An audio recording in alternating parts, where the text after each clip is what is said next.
much, Jack.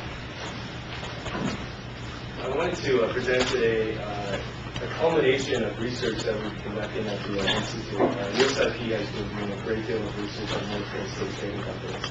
And the reason why is while we continue to do research on the policy angle, the various countries' approaches to dealing with North Korea, it's very intriguing now to look at how North Korea is making money, how the regime continues to make money, and how China is now becoming more active in that activity. To start off with, just to frame the discussion here, these are my own personal views, and the views do not reflect the Institute or Ambassador Solomon. So all of these are really the culmination, again, of the research that we've been doing, mostly with protectors used to work in North Korean state trading companies. These are people who had a lot of interaction with their Chinese counterparts, so that indeed will be a different perspective than I think what we normally hear. The talk here is divided into three parts. The first, this frames the overall presentation, is a specific focus on the Communist Party of China, Workers' Party of Korea relationship. What we just saw last week was the 60th anniversary of the founding of diplomatic relations between the two countries, but really it was the founding of relations between the two parties in formal sense. And that relationship certainly has had its ups and downs, but what we saw with the 60th anniversary celebration was qualitatively different. I was playing some early thoughts on what those implications may be for U.S. approaches to dealing with North Korea. The second part is designed to focus people's attention on this idea. If we have China dealing with North Korea, and North Korea being viewed as North Korea Incorporated, the accumulation of all of these state trading companies, then how can we start to look at the party-to-party relationship by way of a China Inc. bailing out in North Korea? This is something that we shouldn't feel somehow disconnected from, because we just came through a series of bailouts by the U.S. government of U.S. financial institutions. And in certain respects, I think there are characteristics that can be applied to what China just did with Premier Wen's visit to Pyongyang. And the third part, all of this will be brought together in the last section looking at the implications for the U.S.'s North Korea policy.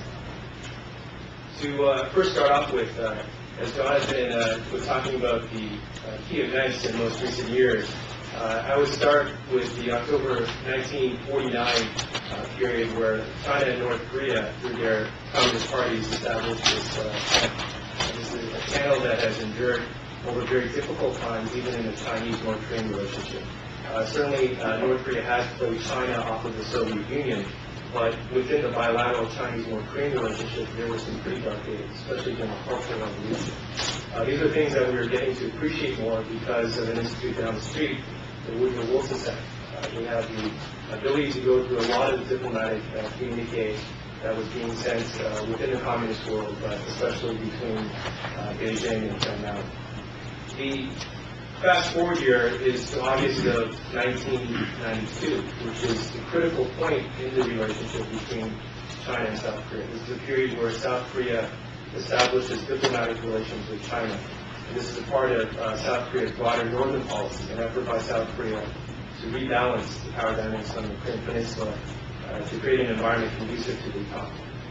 In this period, we saw South Korea also establish relations with Moscow. This is a critical period for North Korea. In the bilateral sense, North Korea denounces China for what they call the betrayal. And for most of the 1990s, you hear very little between Beijing and Pyongyang.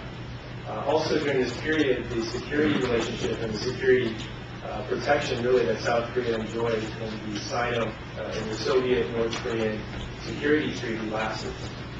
The Russians give the North Koreans notice in 1995 that security assurance was allowed to last.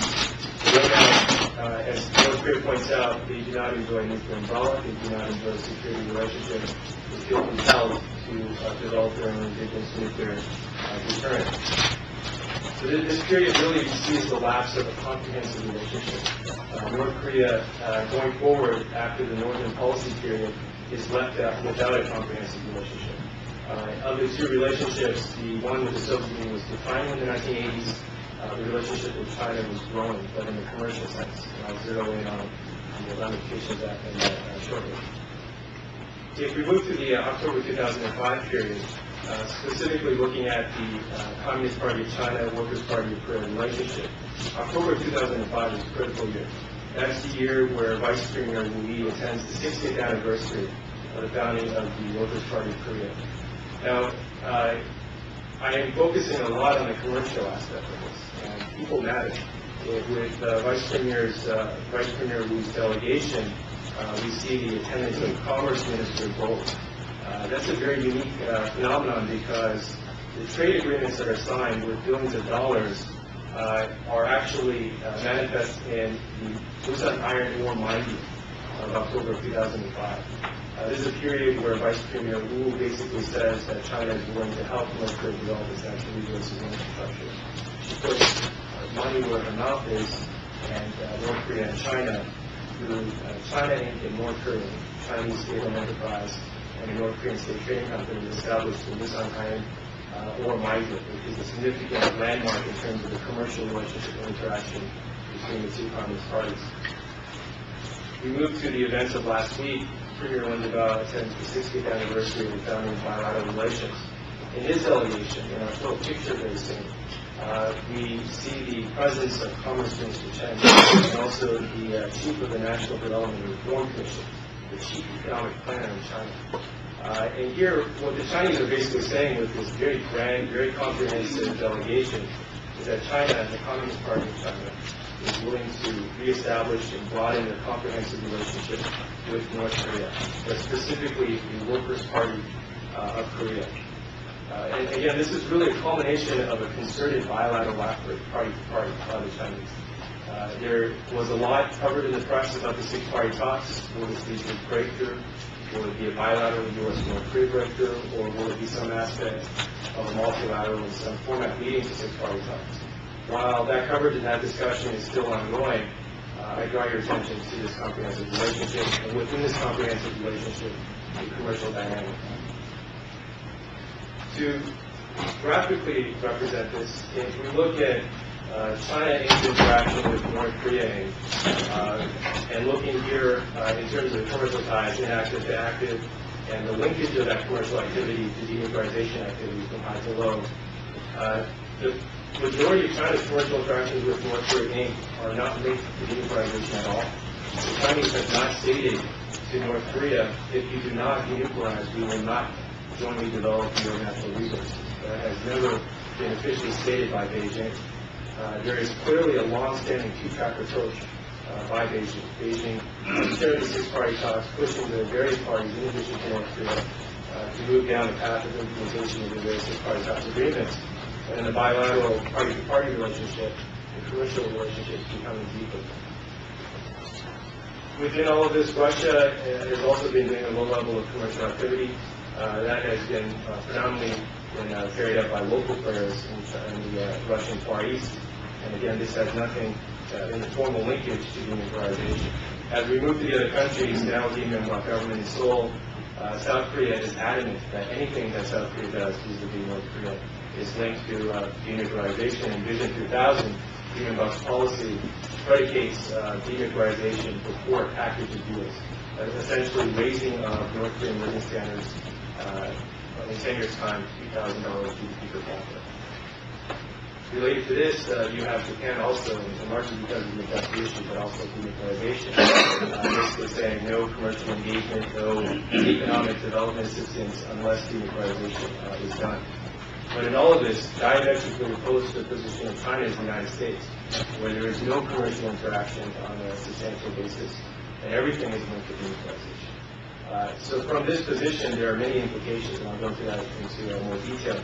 But the key point here is that while the United States continues to deepen its approach and focus on financial sanctions and goes along this path of trying to collectively get the international community to apply pressure on North Korea to come back to six-party talks, back to denuclearization activities, you have China acting through its state-owned enterprises engaging DPRK state trading companies in a way, again, that is not linked at all to denuclearization. Now, when we moved to Premier Wen's visit, his delegation had the key objective of broadening the commercial bond, the commercial relationship between the two parties. I apologize if this isn't that big, but the reason why I show this photo is that in the Western media, and I don't think this was planned in any specific way to do this, the photo really incorporates only three people: Premier Wen, Kim Jong-il, and Foreign Minister Yang. The broader picture is not represented.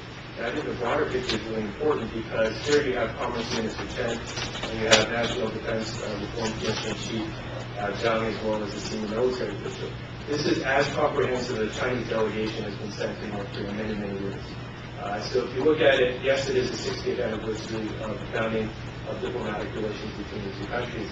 China could have gone with a smaller delegation. There is a very strong message